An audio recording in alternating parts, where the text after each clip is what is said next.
뭐 트럼프 대통령이 한 말을 이렇게 보면은 우리가 그 지금까지 알고 있는 것과 약간 다른 점이 있습니다. 그 크게 보면은 중국이 그 유엔의 그 대북 제재에 대해서 그 찬성을 했잖아요.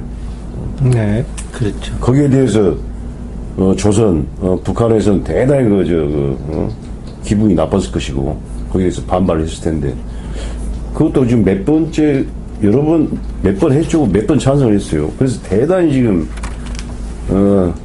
국제사회 압박이 대단히 강하다, 심하다 이렇게 돼 가고 있는데 이 트럼프 대통령은 지금 중국과 이 조선 사이에 무엇인가 좀 서로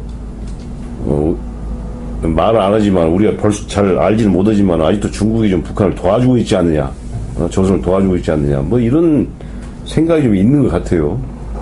그러니까 이번에도 그 폼페이오 그 방북 취소를 그 이야기할 때 그 말을 또 자세히 뜯어보면은 약간 걱정스러운 부분이 이 중국하고 미국하고 무역 전쟁 이것 때문에 중국이 조선의 비핵화에 대해서 좀 비협조적일 것이다. 뭐 이렇게 이제 그 이야기를 했단 말이죠.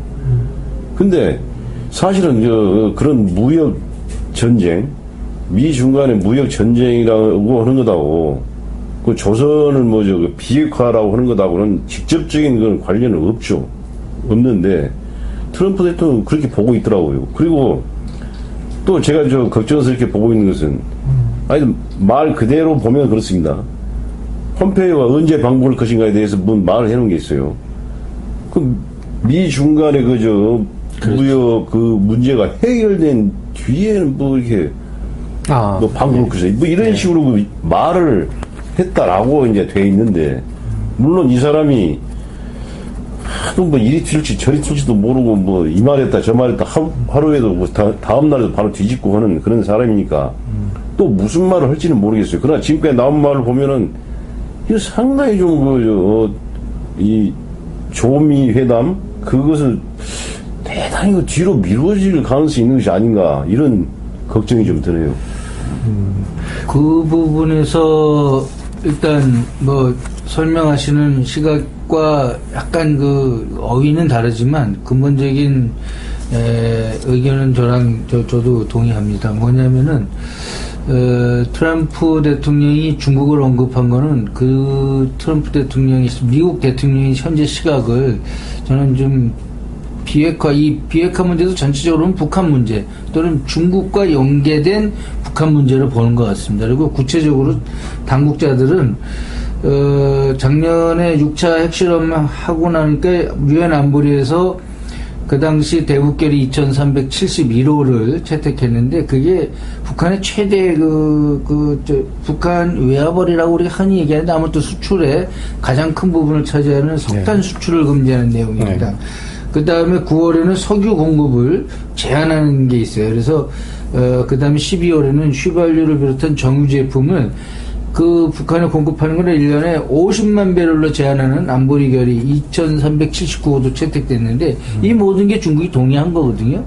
그래서 한동안은 시진핑 주석이 굉장히 이걸 잘 이행해가지고 트럼프가 시진핑 언급할 때마다 칭찬하고 그랬어요. 네, 그런데 최근 들어서 공개적으로 중국을 비난하고 하는 거는 거기에 균열이 생겼다는 시각을 말하는 겁니다. 그러니까 지금 이제 미국이 아마 보고 있을 텐데 지금 이번에 석탄도 왜 이렇게 러시아 갔다가 우리 오고 이런 거 다 지켜보는 것처럼 북중 간에 있는 것도 다 미국이 보거든요.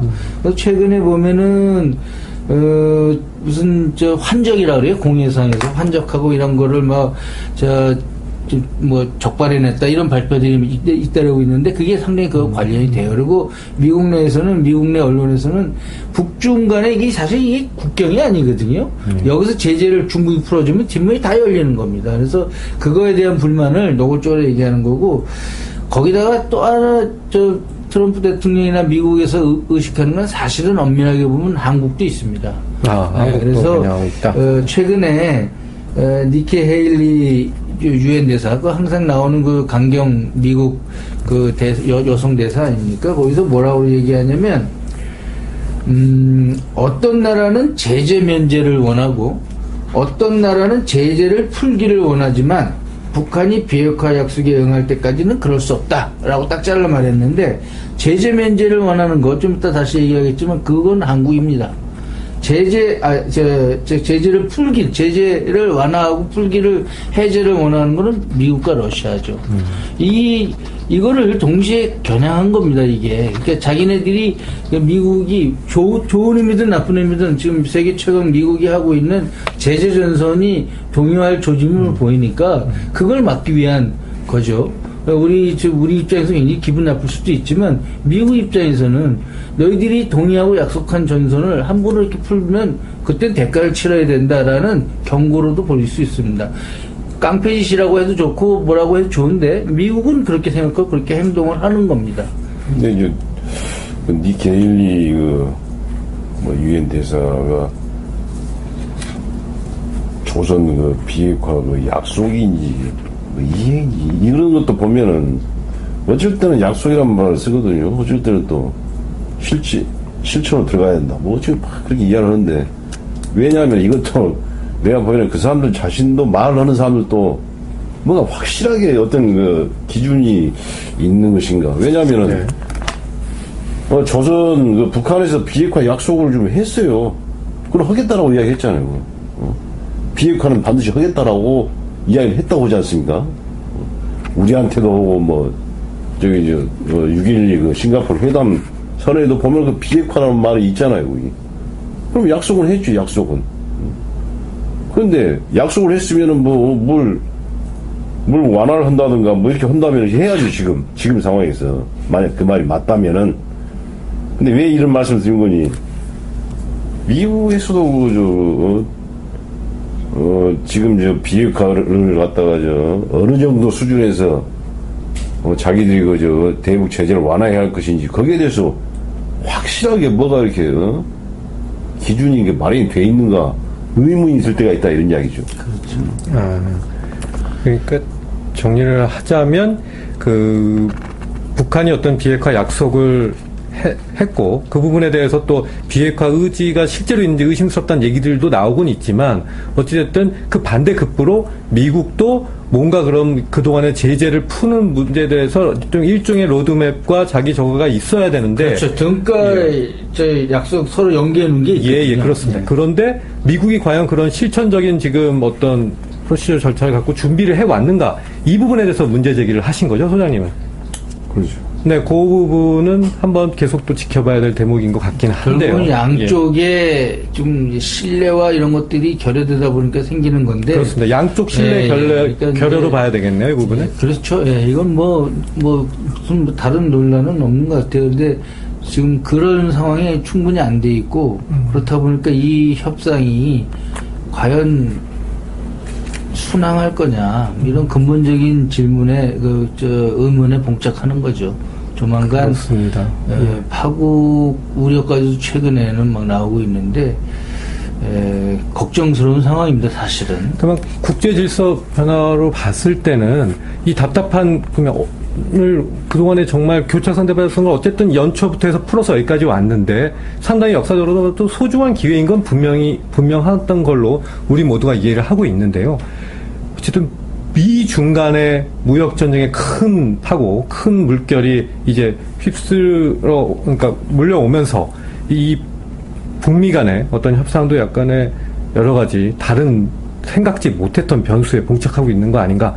이런 생각도 좀 하지 않을 수가 없는 답답한 국면인 것 같습니다. 제일 답답한 건 제가 보기에는 아마 문재인 대통령일 겁니다. 네, 그렇게 보이는데요. 어떻게 해서든지 미국하고 북한 그렇게 정말 거리가 간극이 많은 양측을 해서 여기까지 사실은 오게 하는데 가장 적극적인 노력을 해왔는데 이런 근본적인 차이가 좁혀지지 않아가지고 국면이 다시 과거로 돌아가면 어떻게 할지. 그래서 사람들은 문재인 정부가 북미 양측을 잘 이렇게 다시 이렇게 말하자면 협상이 되도록 하는 창의적인 해법을 내놔야 된다는 주문을 하는데 실상을 자세히 들여다보면 굉장히 카드가 없습니다. 굉장히 힘들 겁니다. 예. 지금의 국면에서 분수령이 될 부분은 구구절에 과연 시진핑 중국 국가주석이 방북하느냐, 이 문제도 하나의 중요한 변수로서 지금 회자되고 있는데요. 간단하게 그 부분 혹시 전망해 주실 것 같아요? 어떻게 보십니까? 나 솔직히 시진핑 주석이 구구절에 가는 문제가 그게 어떠한 의미를 갖는 것인가, 그렇게 깊이 생각은 해보지 않았습니다. 일단 한 십몇 년 만에 그 국가 주석이 방문한다고 그랬죠. 중국 국가 주석이 방문하면서 한 십몇 년 만에 이루어지는 것인데. 원자보가 아마 육자회담 때 아마 갔을 겁니다. 그러니까 한 12년? 후진타오도 한번 갔던가요? 어쨌든 요즘 조중 관계를 보면은 그래도 옛날보다는 많이 회복이 되고. 회복됐죠. 많이 좋아지지 않았습니까? 그러니까 충분히 갈 수 있는 상황이라고 이렇게 생각을 하고 있습니다.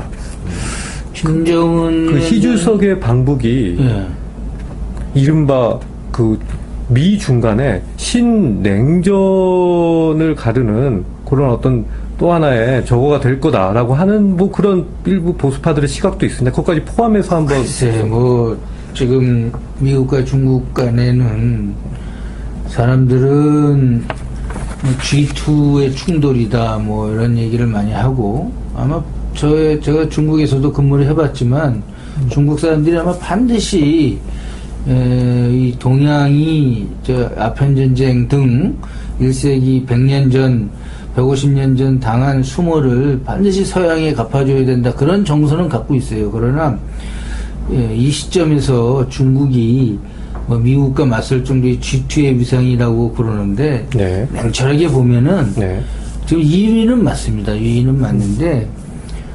국방력을 이 세계 1위부터 10위까지 넣으면은 미국이 1위고 2위가 아마 중국이고 러시아, 일본, 프랑스, 영국에서 2위부터 10위까지 다 합친 국방력보다 미국이 많습니다. 그거 아주 냉정하게 봐야 되는데, 중국이 미국하고 맞설 정도로 신냉전의 출발이다, 그런 의식은 있어요. 의식은. 그러나 그렇게 신냉전의 전면적 전개 이렇게 보는 건 과도한 해석인 것 같고, 다만 이 시점에서 우리 조선 북한에 대한 전략적인 관리 이런 측면에서, 그리고 또 김정은 위원장이 벌써 3번 갔어요. 그러니까 시진핑 주석이 가는 거는 무리는 아닙니다. 그러나 지금 미국 트럼프 대통령의 이 동향을 보면 제가 보기에는 시진핑 주석이 가기보다는 좀 아주 고위층에, 중국에는 7명 상무위원이 있지 않습니까? 상무위원 중에, 정치국 상무위원 중에 시진핑 주석도 상무위원 중에 넘버원 상무위원인데 그 중에 한 명이 가지 않을까. 그리고 내년이 2019년이 중화인민 북중 수교랄까, 중화인민공화국 수립 한 70, 그래서 49년. 네, 49년. 그래서 제가 보기에는 꺾어지는 해를 보면은 70년도 70주년에 가는 게 아닌가. 사실 지난 60주년에는 원자보 60주년 갔을 것 같아요. 제 기억에.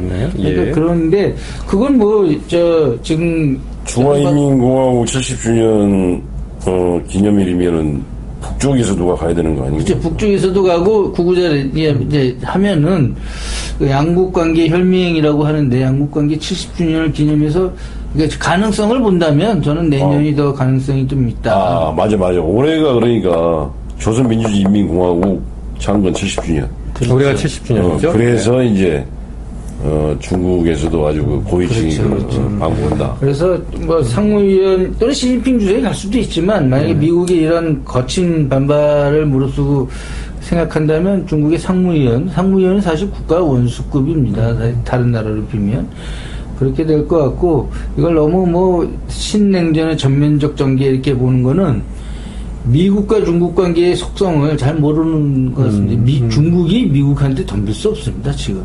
현재 어떤 특정 사안에 대해서 이렇게 하고 언론에서 이렇게 쓰는 거지, 국력의 차이를 냉정하게 보면 속된 말로 상대가 되지 않습니다. 그 중국 사람들이 누구보다 잘 알고 중국의 고위 인사들 만나면 제가 중국에 있을 때도 미국한테 비하면 우리는 아직 약한 나라다라는 것을 서슴없이 얘기합니다. 도광양이 아닌가? 그렇죠. 아니, 또 그렇게 보면 북한 입장에서 봐도 전적으로 중국 편에 설 이유는 없어 보이는데요. 그 부분 어떻게 우리가 병역을 위해서는 또 필요한 거 아닐까요? 미국과의 조중 관계를 자꾸 생각할 때 나는 자꾸 이런 생각이 들어요. 우리가 한미 관계를 조중 관계에 대입해서 보는 것이 아닌가라고 생각이 들 때가 있는데 그렇지 않습니다. 네. 그 조중 관계를 보면은 말하자면 중국에서도 자기들 국이 제1번이다 네. 라고 이야기하는 것처럼 똑같이 북쪽에서도 자기들 국이 1번이다 이런 식으로 생각해서 서로 관계가 맺어져 있는 거죠. 다만 그때 그 49년 이제 그 중화인민공화국이 수립이 될 때 북쪽에서 상당히 그 도움을 줬지 않습니까? 조선에서. 그 동북아 지역이 아주 관건이 되었을 때 그 동북 삼성, 동북아. 동북 삼성. 그렇지. 그쪽을 누가 차지하느냐가 아주 그 관건이 돼 있었을 때 북쪽에서 많이 도와줬단 말이죠. 그래서 이제 자기들 그 혈맹의 관계다, 순치의 관계다, 뭐 이런 말도 나올 정도인데, 어쨌든 그렇다고 해서, 그 미국이 그 한국을 대하는 것처럼 중국이 조선을 대한다거나 뭐 그렇지는 않습니다. 네. 또는 한국이 미국을 대단히 어려운 막 그런 경우가 보이고 그러는데, 그렇게 조선이 중국을 그렇게 막 그런 식으로 하지 않습니다. 네, 조선이 중국을 대하는, 그러니까 흔히 우리들 특히 보수파 쪽에서는 북한은 당연히 중국 편이고 러시아 편이고라고 하는 어떤 고정관념 같은 것이 있는 것 같아요. 그런데 제가 보기에도 북한이 반드시 중국 편에 설 것이냐. 지금 우리가 나눈 대담의 내용을 일부 좀 차용하더라도 그렇게 미국이 초강대국인데 북한이 중국 편만 서서는 자국의 이익을 극대화하기는 좀 어려운 측면이 있는 것 같아요.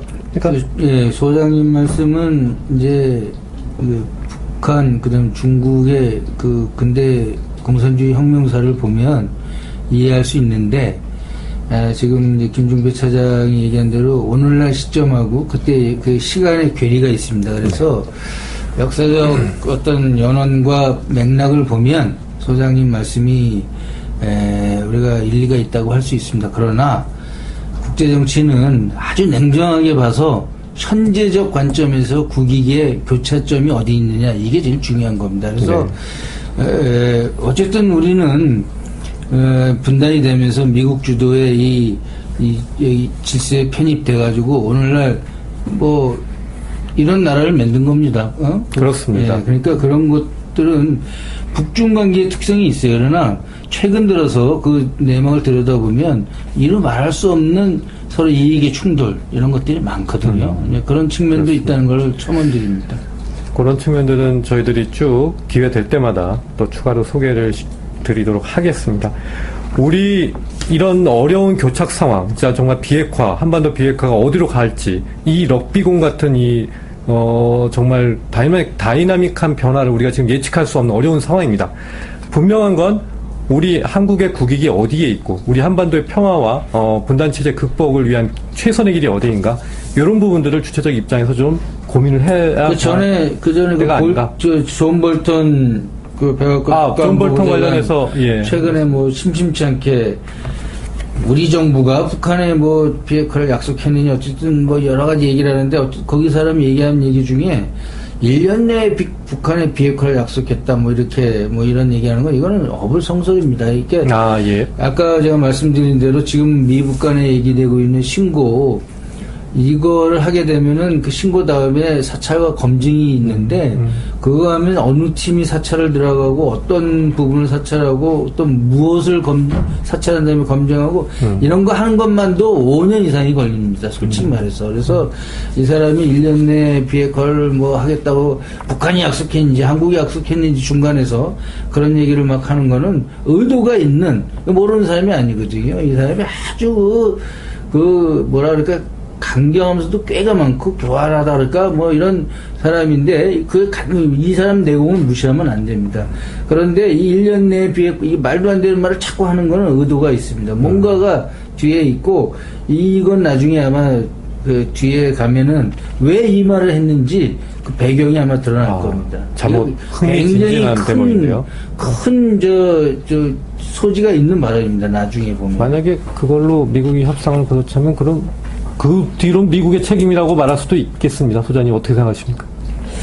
요즘 미국에서 이렇게 나오는 말들을 보면은 뭐 솔직히 좀 잘 공감이 안 가요. 이것은 내가 점잖게 하는 이야기고 되지도 않는 말을 갖다 막 제멋대로 하는 것인가 이런 생각이 들 정도로 대단히 말이 거칠고 앞뒤 재보지도 않고 카메라가 너무 흥분을 해서 이게 끊어졌는데 너무 격정 토론하시다 보니까 카메라도 좀 개성공단 연락사무소를 우리가 개설하는 것이 조선 비핵화에 도움이 되느냐 안 되느냐 이런 식으로 설명을 해보라고 말을 한다는데 그 참 기가 막힌. 그랬군요. 예. 그런 말을 갖다가 서슴없이 내뱉고 우리 쪽에서는 우리가 얌전하고 점잖해서 그렇지 그냥 듣고 그냥 하여튼 얌전히 있는데 이건 정말 어떤 자주 국가로서는 도저히 참을 수가 없는 그런 수모라고도 우리가 볼 수가 있어요. 볼 수가 있는 게 아니라 이런 식으로 그렇게 간섭을 해서는 안 되죠. 근데 협상이라고 하는 거는 또 이면의 얘기들이 또 많이 있는 거니까 겉으로 드러나는 것만 한미 간에 협상이라고까지는 못하겠고. 네. 지금 평양에 자기들도 또 그런 말을 하는 사람도 있더만. 네. 평양에 외국 대사관이 들어가 있는데. 그런 불만들은 나오고 있습니다. 그러니까 그런 부분들 좀 미국 미디어 대응을 잘 못하는 부분일 수 있을 것 같아요. 사실은 지금 소장님 말씀하신 대로 이게 판문점 선언과 싱가포르 선언의 이행을 위한 한 과정에 있는 조치고 이런 최소한의 필요한 조치다. 그래서 평양에도 이런 외국 공간들이 있는데 그 나라들은 왜 놔두느냐 이런 논리로 그리고 네. 지금 우리가 밖에서는 모르지만 우리 정부 당국에서 자세하게 미국의 그 제재 내용을 보면서 이런 것들은 면제 대상에 해당된다. 이런 논리로 설득을 하고 있어요. 그러나 앞서도 얘기한 대로 아마 미국 국무부나 백악관의 일부 정무적 판단을 하는 당국자들은 어쩌면 우리 입장에 동의할 수도 있습니다. 그러나 제가 여러 번 얘기하지만 미국의 제재를 담당하는 전문가들, 당국자들은 재무부에 있습니다. 이 재무부에 저희가 그게 그 사람들을 좋아하고 나빠하고 싫어하고 이걸 떠나서 가장 중요한 게 미국은 그 담당자가 누군지 그게 중요하거든요. 이 사람들의 시각은 자꾸나 이 아주 구체적인 내용을 따져가지고 이것도 거기에 해당될 수 있다라고 그래서 간간히 워싱턴에서 이게 제재에 해당되는지 검토해보겠다 이런 위협적인 발언이 나오잖아요. 만약에 해당이 되고 제재 대상이 많이 되면은 우리 한국 입장에서도 간단한 문제가 아닙니다. 그러니까 지금 개성 연락사무소 그 개소식을 지난 8월 17일 날 한다르다 계속 밀어주고 있지 않습니까? 네. 이게 생각보다는 간단치 않은 문제입니다. 물론 감정적으로 정서적으로 보면 아니 이걸 하는데 이 주권 행사를 하는데 미국이 이렇게 하느냐 이렇게 얘기할 수는 있어요. 그러나 실무적으로 밑바닥에서 진행되고 있는 거는 이런 일이 진행되고 있다는 거는 또 현실적으로 알고 있어야 됩니다. 네. 좀 전에 끝내는 말씀을 좀 하려고 그랬는데 소장님께서 또 흥분을 하시는 바람에 좀 길어졌습니다. 오늘은 전혀 흥분 안 하셨는데.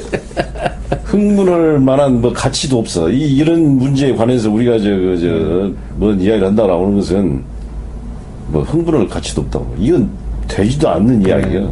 만약에 우리가 그러면 개성 연락사무소에서 둘이서 남북 사람들끼리 이렇게 A4 용지가 필요해서 줬다. 그럼 그것도 무슨 제재고 뭐인가 되는 A4 용지로 제재 위반에 이제 해당되는 일이 발생할 같이 밥을 먹었다. 그건 또 뭐야? 흥분은 바꿔서요. 발끈하셨던 그 관계로 저희가 좀 길어졌습니다. 조금 길어졌지만 나름 흥미있는 대화가 이어졌기 때문에 저희는 만족하는데 구독자 여러분들 어떻게 보셨는지 모르겠습니다. 여러 가지로 한반도 비핵화 국면, 교착 상태, 어려운 국면으로 계속 이어지고 있는데요. 더위도 끝나가고 있죠. 이 교착 국면도 어느 날 맑은 하늘이 비춰지듯이 좀 풀릴 수 있는 뭔가의 그 좋은 말이 있던데 그 말씀 하시지 맨 마지막에. 아, 예, 뭐 써놨는데 흥이 떨어져가지고 지금. 네. 통일의 비용을 따져보기 이전에 분단의 기회비용을 먼저 생각해보는 우리가 되도록 노력하겠습니다. 다음 시간에 또 찾아뵙겠습니다.